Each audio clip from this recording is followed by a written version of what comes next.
Нийгмийн эрүүл мэндийн сургууль дээр хэрэгжсэн 7 дугаар ээлжийн төслийн ерөнхий танилцуулга.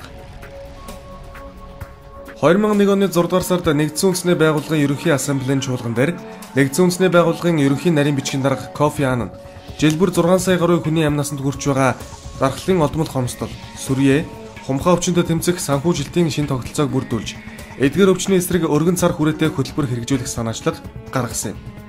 Үүний дагуу 2002 оны 1-р сард дархлын одмол хомсдол, сүрье, хумхаа өвчнөд тэмцэх глобал сан байгуулагдсаныг Женев хотноо болсон удирдах зөвлөлийн анхны хурлаас албан ёсоор зарласан байна. Глобал сан нь байгуулагдсан цагаас хойш жил бүр төслийн уралдаанд зарлаж ирсэн бөгөөд манай улс эдгээрт нь идэвхтэй оролцож, хүний дархлал хомсдлын вирус дохоос сэргийлэх тусламж үзүүлэх үндэсний хөтөлбөрийг бэхжүүлэх. Зорилтод бүлэгт чиглэсэн хүний дархлал хомсдлын вирус дохоос урьдчилсан сэргийлсэн хөтөлбөрийг өргөжүүлэх нь. Хүний дархлал хомсдлын вирус дохын эрсдэл бүлгийхэнд хандсан урьдчилсан сэргийлэлт, эмчилгээ, тусламж, үйлчилгээний хүртээмжийг нэмэгдүүлэх, чанаржуулах.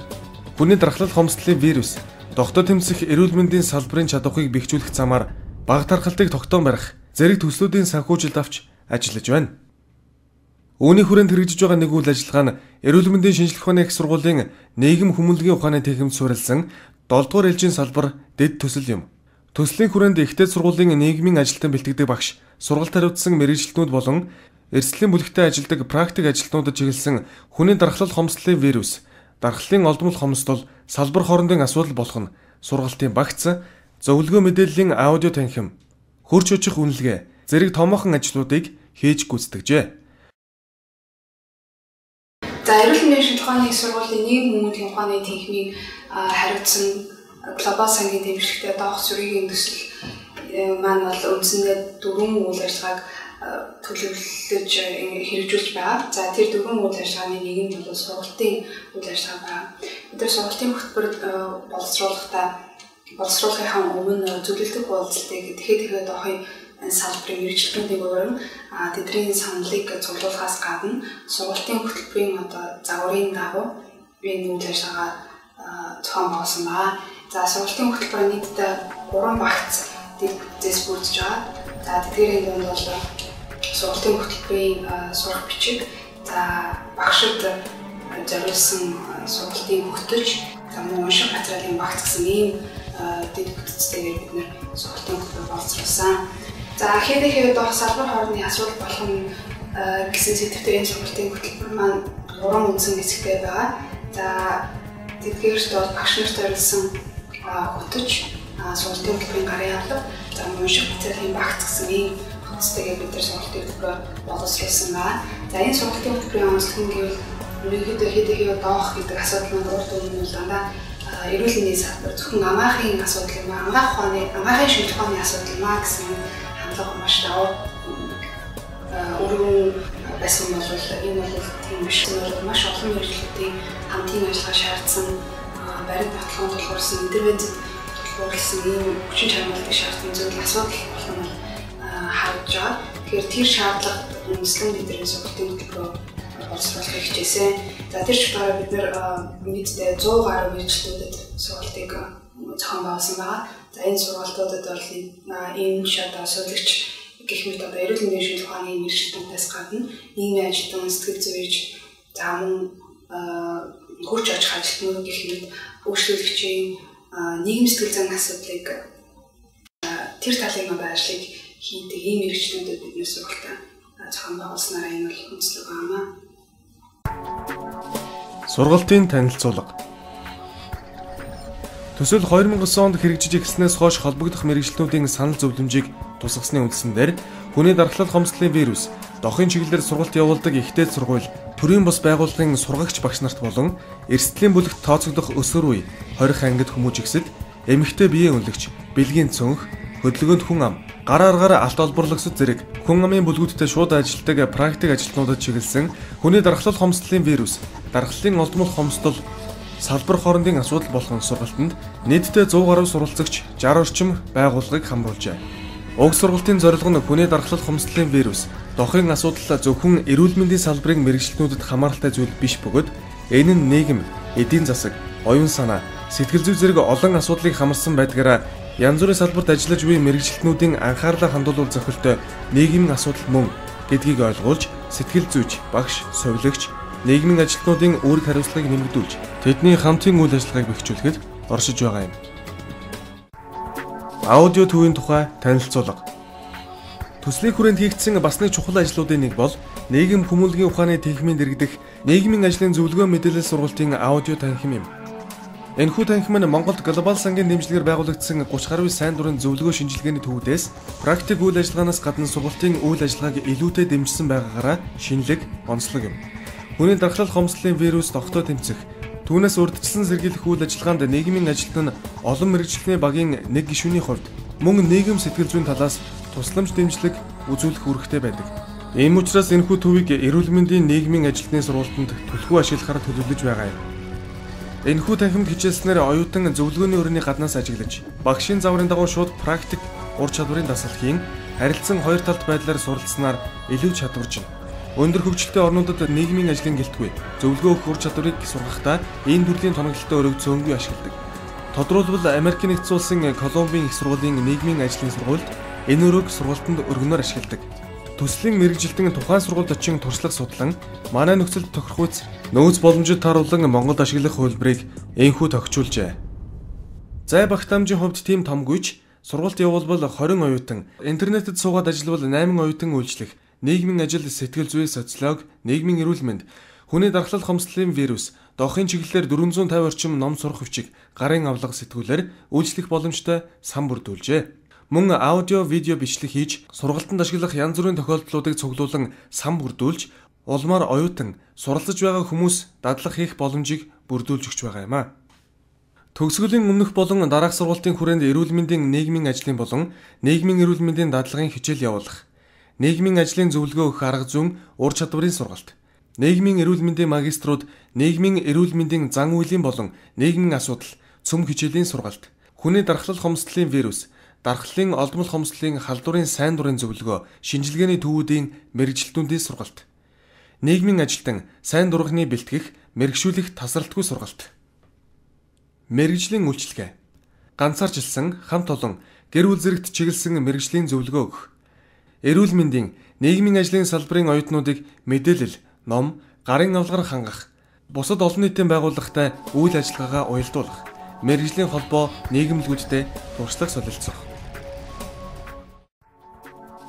Төслийн үр дүн. Монгол улсад энэ удаа хэрэгжиж байгаа глобал сангийн 7-р ээлжийн төсөл, эрүүл мэндийн шинжилгээ ухааны их сургуулийн, нийгмийн эрүүл мэндийн сургуулийн, нийгэм хүмүүнлэгийн ухааны танхимын хамт олон хэрэгжүүлж байгаа, тулгуурлаж хэрэгжүүлж байгаа. Төслийн хүрээнд олон үйл ажиллагааг явуулж байгаагийн үндсэн гол 4 үйл ажиллагаа: сургалт, үнэлгээ мэдээллийн үйл ажиллагаа, сургалтын зөвлөгөө мэдээллийн төв ажиллуулж, за мөн сургалтын хэрэглэгдэхүүн материалыг бэлдэж гаргах ийм 4 үндсэн үйл ажиллагааг энэ удаагийн төслөөр хэрэгжүүлсэн. За энэ төслийн багийн хүрээнд төслийн гол үр дүнгуудыг товчхон базаж хэлээ танилцуулъя гэж бодож байна. Сургалтын үйл ажиллагаанд амжилттай хэрэгжиж явагдаж байгаа. За сургалтынхаа нэрийг бид хээдэ хэвээ доохон салбар хоорондын асуудал мөн гэсэн сэдвээр хэрэгжүүлсэн. Учир нь энэ удаагийн сургалтын гол онцлог нь практик дээр ажиллаж байгаа нийгмийн ажилтнууд, за мэргэжилтнүүд хамтаараа сургалтын хөтөлбөрийг боловсруулсан байна. 2 удаагийн зөвлөлдөх уулзалтаар сургалтын хөтөлбөр агуулгыг бид нар сайжруулж гаргасан. Ингэхдээ энд одоо хээдэ хэвээ доохтой ажиллаж байгаа нийгмийн ажилтнууд, мэргэжилтнүүд, эмч нар энэ чиглэлээр үйл ажиллагаа явуулдаг төрийн бус байгууллагыг оролцуулж энэ хөтөлбөрөөр хамтаараа боловсруулсан. Өнөөдөр сургалтын хүрээнд бол 60 гаруй байгууллагын 100-аад мэргэжилтнүүд энэ сургалтанд хамрагдсан. Сургалтанд тухайлбал 20 ангийн нийгмийн ажилтнууд, за дунд сургуулийн эмч нийгмийн ажилтнууд, практикийн нийгмийн ажилтан бэлтгэдэг ихтэй сургуулийн багш нар, энэ чиглэлээр үйл ажиллагаа явуулдаг төрийн бус байгууллагууд, за төрийн бус байгууллагын сүлжээний мэргэжилтнүүд оролцсон. Тэгэхээр энэ мэргэжилтнүүд энэ сургалтын хүрээнд хамтаараа агуулга боловсруулахаас гадна нэгнийхээ туршлагыг сургалтын хүрээнд бүлгээрээ ажиллаж нэг нэгнээсээ суралцаж явсан нь бол энэ удаагийн сургалтын нэг гол онцлог.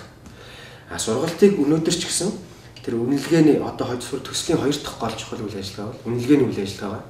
Тэгээ энэ үнэлгээний үйл ажиллагаанаас гарсан санал одоо зөвлөмждөрөө тулгуурлаж сургалтын агуулгыг өнөөдөр ч гэсэн сайжруулад дараагийнхаа сургалтыг төлөвлөж явж байгаа. Жишээлбэл өнөөдрийн хүртэл бол 16 байгууллагын 20 мэрэгчлэлтнийг үнэлгээний үйл ажиллагаанд оролцуулсан байна. Жишээлбэл гээ олон нийтэд ажилтдаг төрийн бус байгууллагууд 20 ангийнхнаас гарсан санал байна. Халдвар авсан, халдвартай амьдарч байгаа хүмүүст эсвэл одоо эрсдэл бүлгийнхэнд чиглэсэн бүлгээр ажиллах нийгмийн ажлын үйл ажиллагаа юу байх юм?